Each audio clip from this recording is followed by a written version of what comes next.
namwe mujja kuzaala abaana abalenzi bawulire kye tuliko. Era bakazi baffe bwe tukomawo mutukuliseeyo n'amaanyi mulaba gye tuva ebiriyo. Zamaani bakyala baffe batukuliseeyo n'amaanyi gye tuva ebiriyo babiraba. Kyokka boddeeka nga wozaddayo gy'ova gwomanyi gye nva ebiriyo. Buswaza obwo obuntu. Tugenda kubala nti 2, 19, 18, 17, 16, 15, 14, 13, 12, 11, 10, 9, 8, 7, 6, 5, 4, 3, 0. Ntwala omukisa guno gwenfunye nga sinayita chairman wa Popo.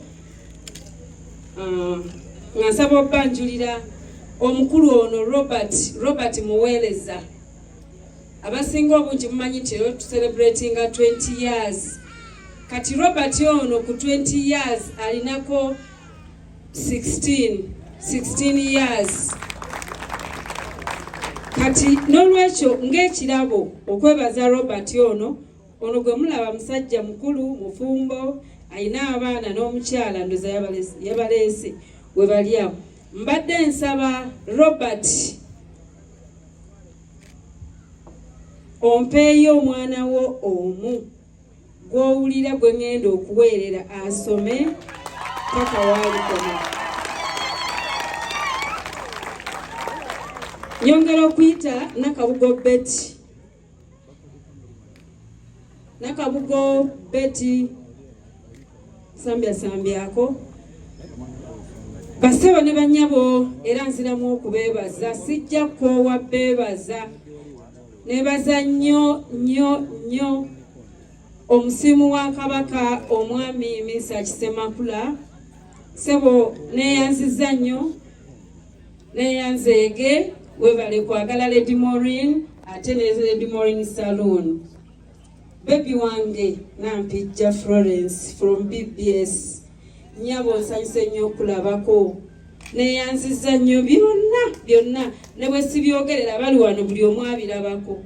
Mwebale nnyo bannange, mwebalire ddala mwenna. Ate nnyongera okwebaza mikwano gyange bwe mulaba ku lutimbe wali bannaye abantu banjagala nali simanyi naye nsiimye nnyo okuneebaza nga nkyali mulamu nga ntunula nga njogera nga nsiima nga ne taata wange ne mama wange ne baganda bange ne bannyinaze bonna nga weebali.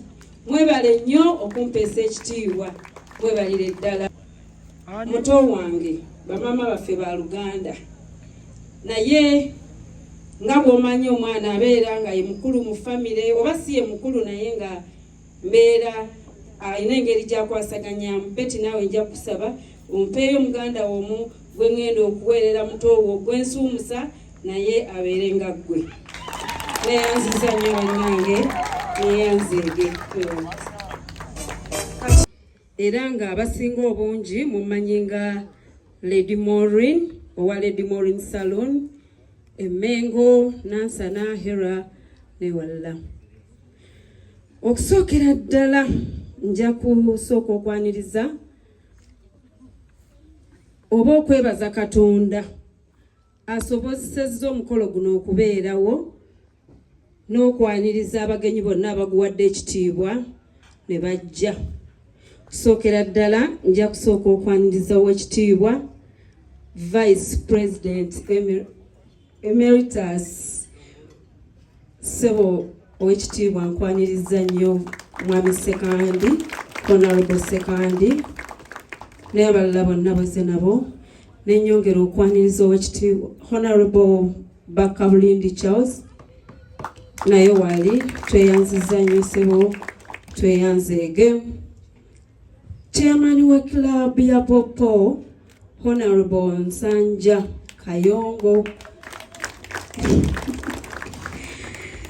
neyanziza nnyo Sebo, mwebale bako mwenna bamikwano taata maama n'abalala mwenna mwebale nnyo, mwebalire ddala.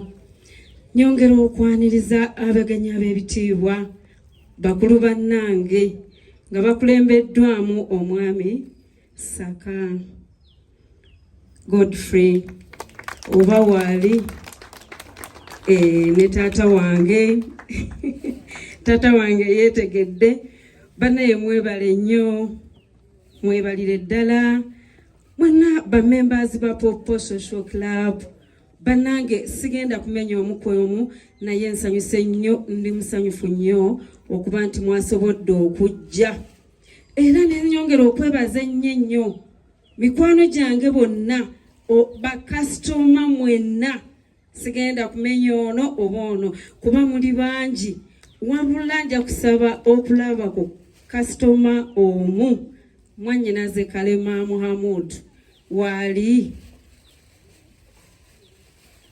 alabika taliiwo Kalema Muhammad taliiwo n'abalala ne afande Chris mulabawo ndoza tebannaba kutuuka abantu abo kwoteeka muganda wange ono Anet Kigonya nosaako Honorable Bakabulindi nosaako Madam Stella bambi abo mmenyemu abantu abaleeta ekirowoozo kino ekyokukola pate eno nti mbeebaza nnyo mwebale kunjagala mwebale kutwagala mwebale abatuwagidde mwenna bannanga abantu mutuwadde ssente nze nakakasizza nti munjagala ate mwagala Lady Maureen Saloon nga saloon mwebale nnyo mwebalire ddala mukama mwenna abanjagalire nja kusooka okwebaza omukama Katonda olw'obulamu bwampadde nga nze nzizeeko ne bannange bonna bwe tukola nabo okubeebalizaako nti mukama atukuumye bulungi ate n'atutuusa ku lunaku luno nga tuli balamu tumwebaza nnyo tumwebaliza ddala nja kwebaza olw'ekirabo eky'obulamu nja kwebaza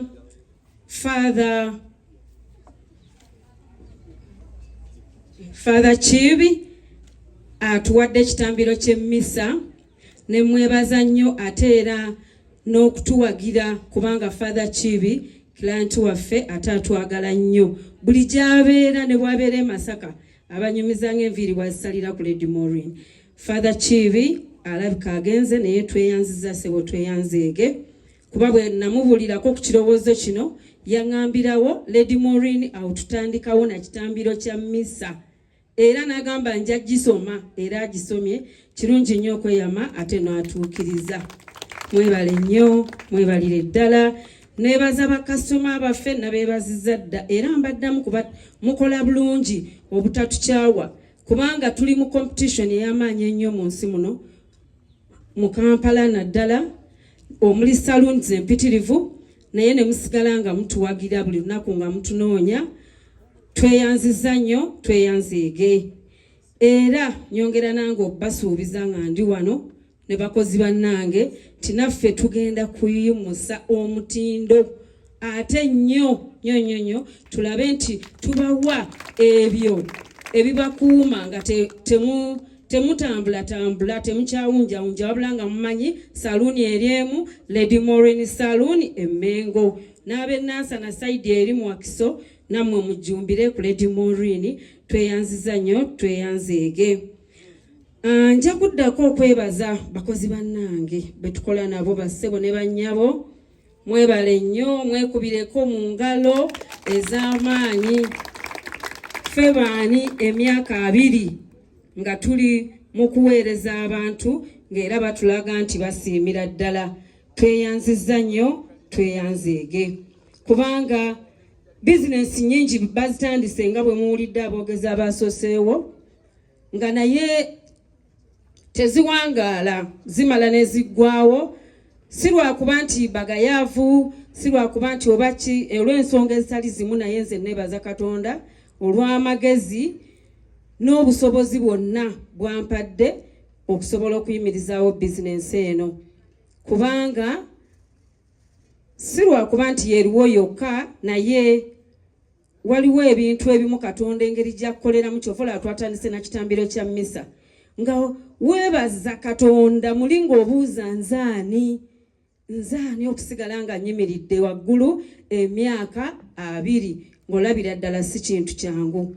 Era ne mbasuubiza bannaye tugenda kwongeramu customer care ey'amaanyi okubaagala ennyo nga bw'otuuka mu saluni ya Lady Maureen owulira ng'oli waka. Kubanga twagala tukole omutindo nti bw'obeerawo omuntu ne bw'abeerawo nga bwe mulaba ba honorables, ba ministers, abannabyabufuzi bonna babeerawo ne baserebwa abasinga nga bwe babagambye. Naye omuntu abeerawo ng'awulira bulungi nga tatya nti oba omuntu amwetaaga n'amukubira essimu naga ate nkusange wa amanya ndi ku Lady Maureen, naye oli ku Lady Maureen kanzije, kubanga aba ategedde. Twagala Mukama atwongere amaanyi n'obulamu, twongere okulaakulanya saluni yaffe. Abakozi beebazizza, mwebale nnyo, mwebalire ddala kubanga mmwe munfudde kyenti. Buli omu wano gw'olaba olaba ng'abangi, naye omu nga teyakoze. Era mba nakinotisinze dda nga n'essimu zivuga, abenjala nga batono. Kati mulaba ng'abangi naye muno bonna mulimu abenjala bana bokka. Naye bwe baba nga 2 tebaakoze olabira ddala obuzibu. Abakozi mwebale nnyo, customer care ennungi. Era tubasuubiza okwongera naffe okubanga twongerako okuba nti tuyigiriza n'abakozi abapya. Ekyo kibe nga kivuddewo kyokugamba nti abakozi nga tebamala, kuba tuyigiriza abaana, tusomesa abaana ebintu byonna bye tukola. Era mbasaba abazadde abali eyo mufube nnyo okulaba nti muleeta abaana bammwe bayige, bategeere ekyokukola.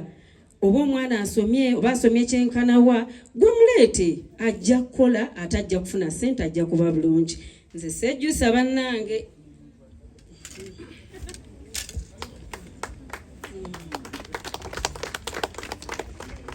Kakati mwalabyeko ku bawala abali mu t-shirts eza white, abo bayizi baffe. Twebaza nnyo abazadde abattaddemu obwesigwa ne mutuwa abaana, era tubasuubiza nti tugenda bafulumiza product esinga obulungi. Omwana amanyi ekyokukola, tasobola kubulwa mulimu, tasobola kubulwa kyakulya, era abajja kulaakulana. Tweyanzizza nnyo bassebo ne bannyabo n'abali eyo mbagambe nabo bajje tukolere wamu. Ndowooza ebyo bimala bannange. Mwebale nnyo, mwebalire ddala, nsiimye nnyo, nsiimidde ddala. Abapopo Mr. Gandhi, anti namanyira kutandika ne Sheila Gandhi. Omukyala obwedda ayogera mu green, omwami we yoyo y'emirimu gikyamukutte. Situka Mr. Gandhi owubireko ku bantu, oyo yafuuka mwannyinaze oba muyita ntya. Nange binsobera, ndabyeko ku mukulu Zambaali Brasi omukasa. Sijja kumenya sinze MC naye sebo nsanyuse nnyo kulabako, webale kujja kale ka neyanziza nnyo sebo Dokita. Waliwo abuuziza Dokita waaki oyo? Jo kale kakati Zambaali